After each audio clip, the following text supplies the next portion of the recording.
Assalamualaikum warahmatullahi wabarakatuh. Perkenalkan, nama saya Indah Triwahyuni Agustini dengan NIM 61111911077. Saya dari kelas 19B jurusan Ilmu Pemerintahan. Di sini saya akan menjelaskan tentang analisis saya mengenai fenomena politik yang terjadi di negara Indonesia.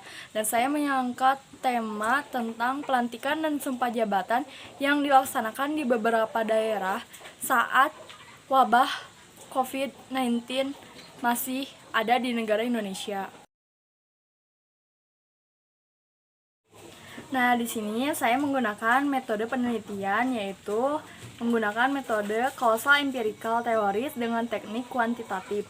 Apa sih kuantitatif? Kuantitatif itu definisi pengukuran data kuantitatif yang statistik dan objektif melalui perhitungan jumlah berasal dari sampel orang-orang atau penduduk yang diperoleh, lalu berupa angka, huruf, dan jumlah, dan beserta penyajian.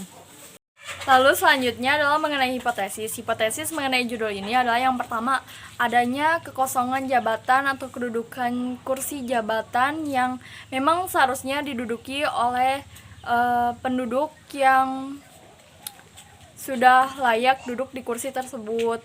Lalu hal tersebut sudah dilakukan lama pemilihan, namun belum adanya pelantikan jabatan tersebut, sehingga perlu diadakan pelantikan pejabatan walaupun di dalam isu wabah corona ini. Nah, selanjutnya adalah adanya izin dari pemerintah, terutama dari Kemenhag, untuk mengizinkan adanya pelantikan di beberapa daerah tersebut. Hal selanjutnya adalah dalam situasi ini apa sih yang harus kita ambil? Nah, dalam pelantikan jabatan ini menurut saya yang harus kita ambil adalah yang pertama, sepertinya masker selalu digunakan. Kedua, memakai pakaian yang memang sudah bersih atau sudah disemprot dengan cairan disinfektan. Yang ketiga, menjaga social distancing atau jaga jarak aman antar satu sama lain, misalnya 2 meter per orangnya. Yang ketiga, mencuci tangan menggunakan hand sanitizer atau yang sudah disediakan oleh panitia tersebut, sehingga pelantikan tersebut dapat terjalan lancar karena memenuhi protokol kesehatan yang sudah pemerintah himbau. Nah, hal selanjutnya adalah data mengenai apa yang sudah saya dapat dari beberapa daerah yang saya selidiki. Yang pertama tuh ada tabel data analisis mengenai beberapa daerah yang melakukan pelantikan di tengah wabah corona tersebut. Yang pertama ada di daerah Bandung dengan jumlah yang dilantik adalah 21 orang yang dilaksanakan secara langsung di Plaza Balai Kota Bandung dan dipimpin atau dilantik oleh Wali Kota Bandung sendiri.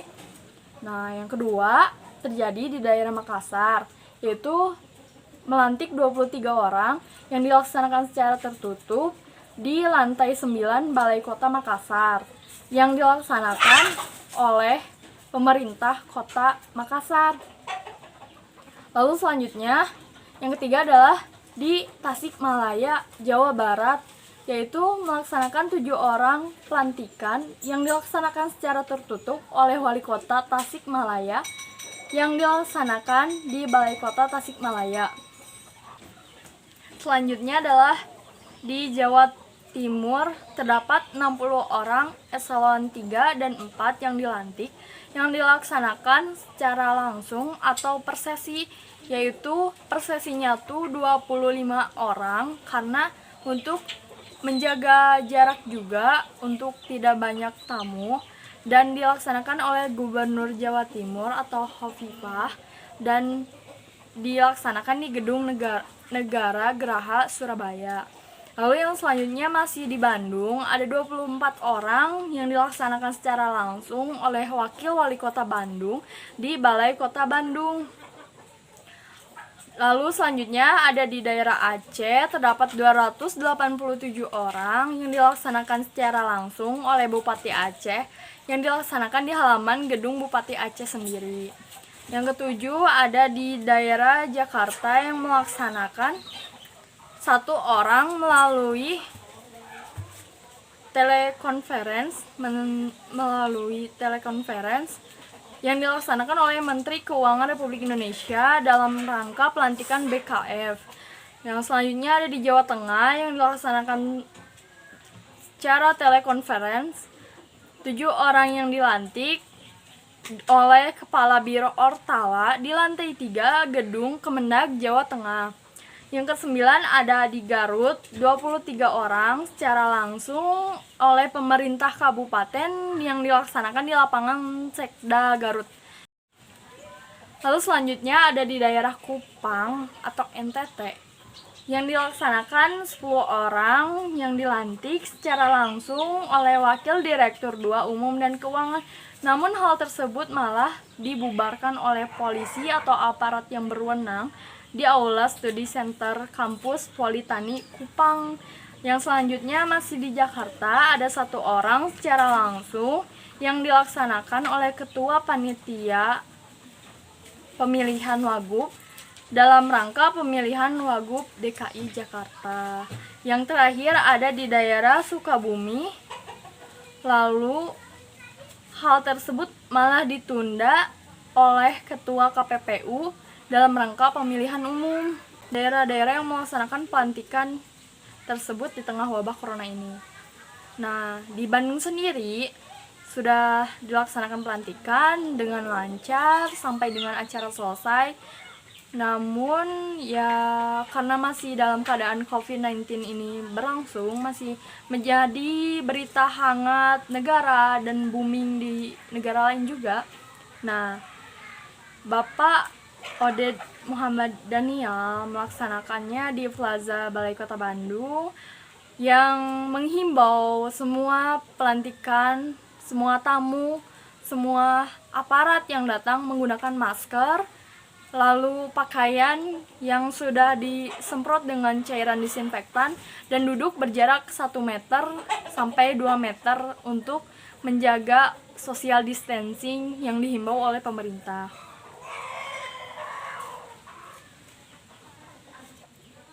Nah, namun di Kota Makassar sendiri terjadi pelantikan sebanyak 23 pejabat yang dilantik di tengah wabah corona ini, yang dilaksanakan secara diam-diam dan tertutup di ruang sekretaris daerah lantai 9 Kota Makassar hari ini, Selasa 24 Maret 2020. Nah, padahal pemerintah Kota Makassar sendiri udah melakukan penghimbauan untuk tidak melakukan kerumunan, keramaian, untuk menjaga jarak. Mungkin ini yang menjadikan penyebab kenapa sih pejabat tersebut dilantik, karena ya sudah dihimbau oleh pemerintah kota untuk tidak melakukan keramaian sehingga dilakukan secara diam-diam. Nah, adapun pelantikan 23 pejabat ini, diantaranya ada Andi Ardi Rahadian sebagai Kepala Bidang Pengelolaan Data Elektronik Diskominfo menjadi Camat Makassar. Lalu selanjutnya ada Andi Asminullah, Kabid Sarana dan Prasarana Perhubungan Dishub menjadi Camat Rapocini. Lalu selanjutnya ada Saifuddin Soleh, Wakil Direktur Umum dan Keuangan RSUD Makassar. Yang selanjutnya ada Hasni, Wakil dari Direktur Pelayanan RSUD Makassar.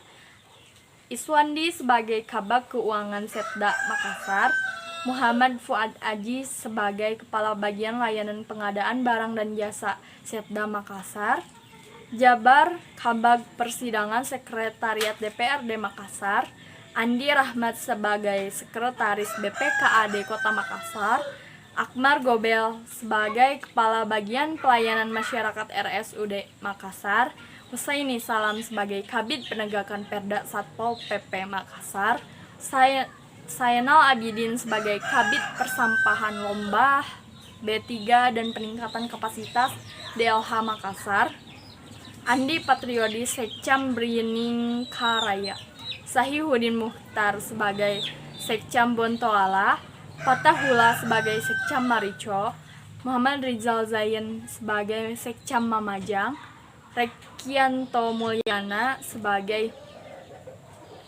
Rekianto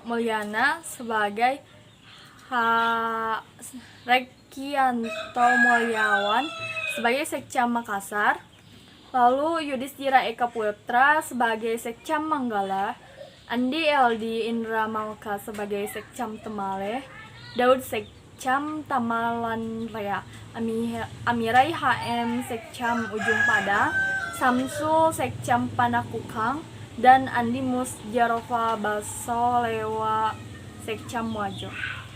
Ya, yang selanjutnya ada di kota Tasikmalaya yang dilantik oleh Bapak Budiman oleh pemerintah kota. Dalam keadaan ini dilaksanakan pada hari Kamis tanggal 9 April 2020. Nah, pelantikan itu dilaksanakan secara tertutup dan 7 pejabat tersebut dibagi menjadi 4 dari pejabat tersebut akan menjadi lurah di Kelurahan Singkup, Empang Sari, Setia Ratu, dan Setia Jaya. Lalu akan dijadikan kepala seksi kedaruratan dan logistik serta kepala seksi pencegahan dan kesiapsiagaan pada Badan Penanggulangan Bencana Daerah dan kepala bagian administrasi pembangunan. Nah, pelantikan tersebut diisi karena adanya kekosongan sehingga dilaksanakan dengan baik.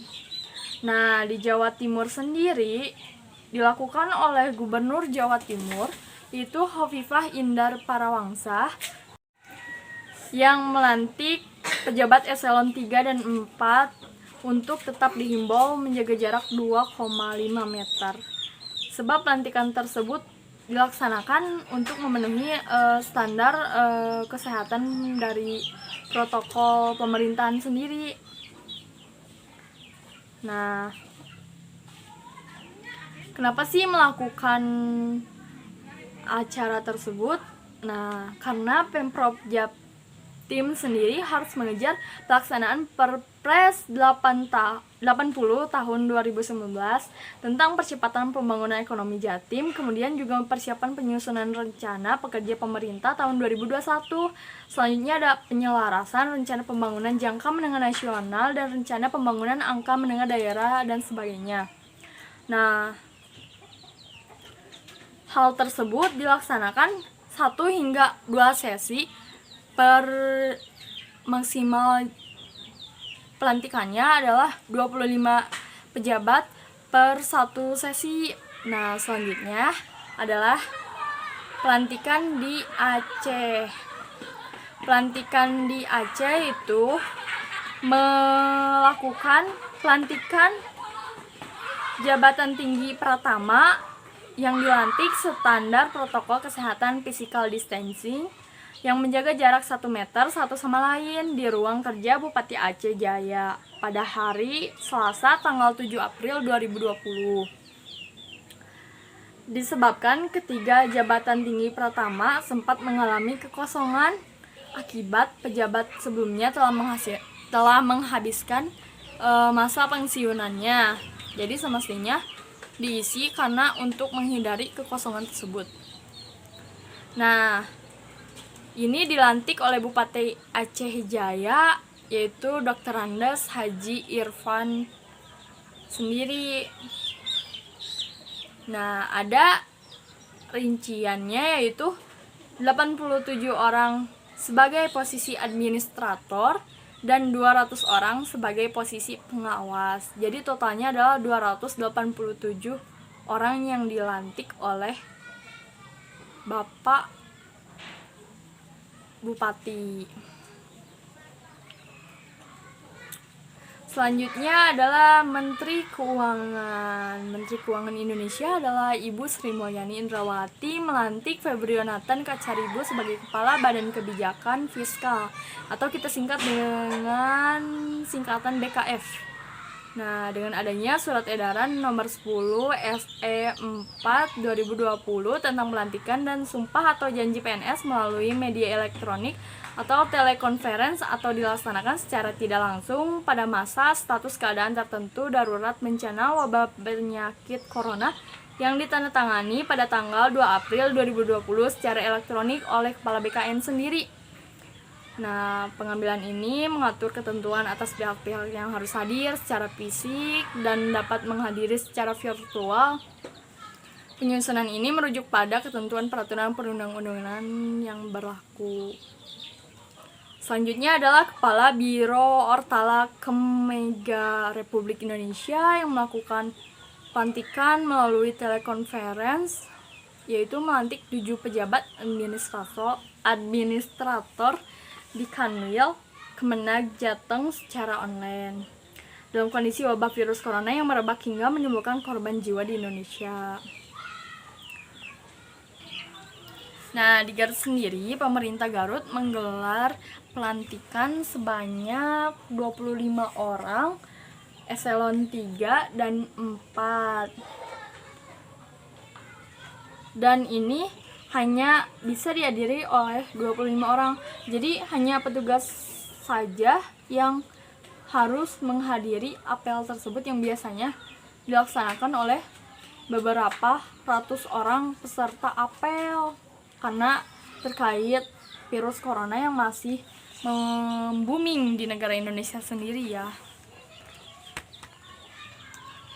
Selanjutnya Menko Luhut yaitu melantik pejabat level pimpinan tinggi administrator dan pengawas lingkup Kemenko Marpes karena adanya beberapa posisi pejabat tinggi yang masih kosong, yaitu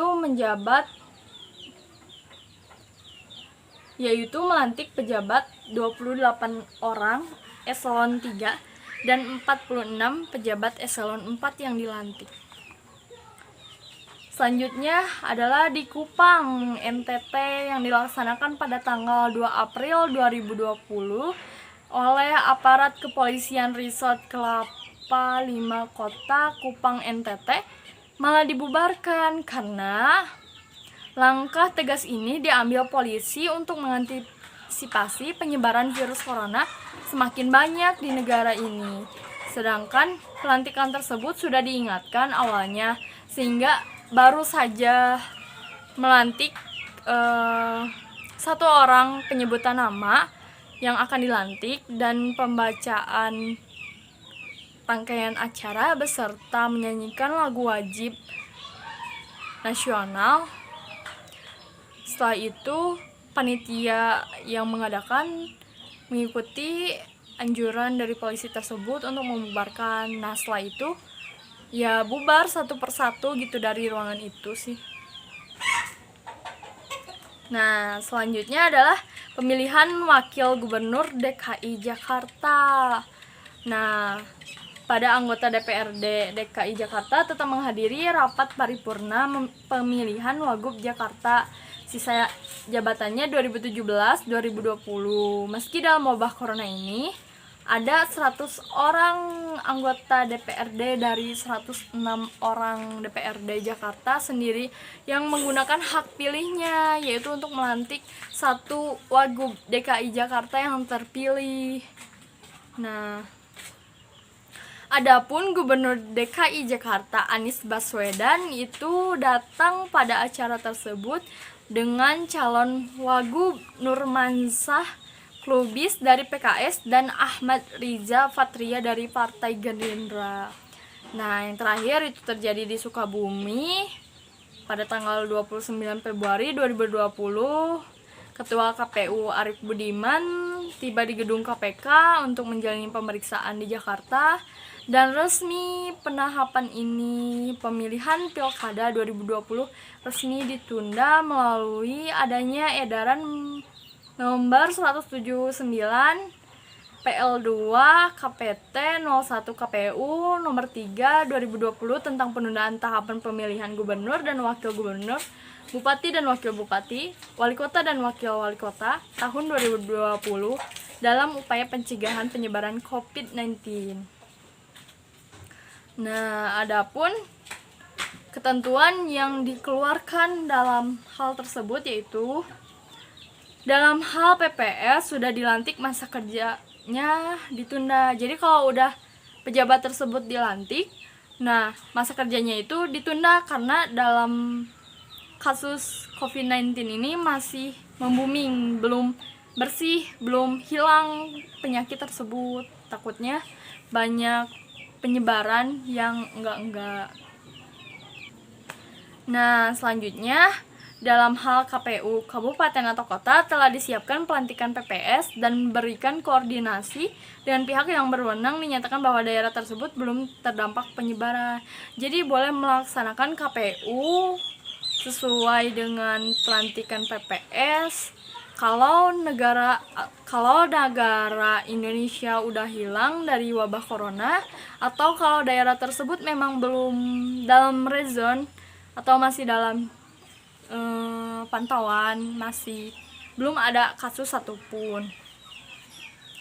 Nah, adapun penundaan pelaksanaan verifikasi syarat dukungan calon perorangan yang belum dilaksanakan terdiri dari penyampaian dukungan bakal paslon, verifikasi faktual di tingkat desa atau kelurahan, rekapitulasi dukungan di tingkat kecamatan, kabupaten, dan provinsi, pemberitahuan hasil rekapitulasi dukungan bakal paslon, penyerahan syarat dukungan perbaikan kepada KPU, pengecekan jumlah dukungan dan sebaran hasil perbaikan, dan verifikasi administrasi dan kegandaan dokumen dengan perbaikan penyampaian surat dukungan hasil perbaikan dari KPU provinsi kepada KPPU kabupaten atau kota.